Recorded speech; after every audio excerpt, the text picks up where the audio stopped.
Friends, good morning. চলে এসেছি আবার একটা নতুন ব্লগে। আমি শর্মিষ্ঠা। আজকে মহাপঞ্চমী, তো পঞ্চমীর দিনে খুবই আনন্দ। কাল থেকে পুজো শুরু, কাল থেকে ষষ্ঠী শুরু, মা আসছে, মায়ের বোধন শুরু হয়ে গেছে।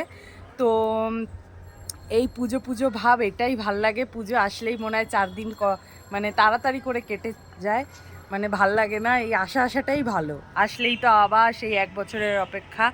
তো যাই হোক, বাঙালির এটা, হিন্দুদের খুবই মানে শারদীয়া উৎসব মানে একদম বিশাল আনন্দের মুহূর্ত। তো আমারও খুব ভাল লাগছে। তো এখনও অবধি তোমার দাদা ভাইদের ছুটি পড়েনি, ওদের কালকে ষষ্ঠী অবধি হয়ে তারপর ছুটি পড়ে যাবে। তো এটা আমাদের বাড়ির পিছন, এটা আমাদের এই যে এইটা হচ্ছে আমাদের নিম গাছ, এটা আমাদের নিম গাছ। আর এই গাছটা আমি ঠিক বলতে পারছি না এটা কি গাছ, এটা ঠিক বলা যাচ্ছে না। আমি নামটা তোমাদের জেনে আমি বলবো। তোমরা কেউ যদি এই গাছটা চিনে থাকো কমেন্ট বক্সে জানিও। আর এইটা হচ্ছে আমাদের বাড়ির মন্দিরের চূড়াটা, পিছনে এই যে দেখতে পাচ্ছ এই চূড়াটা, এটা আমাদের বাড়ির।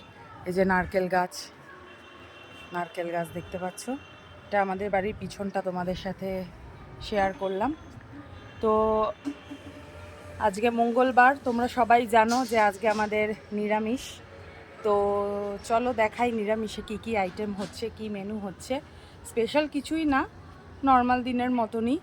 তো চলো দেখাই কি কি আজকে মেনু হচ্ছে।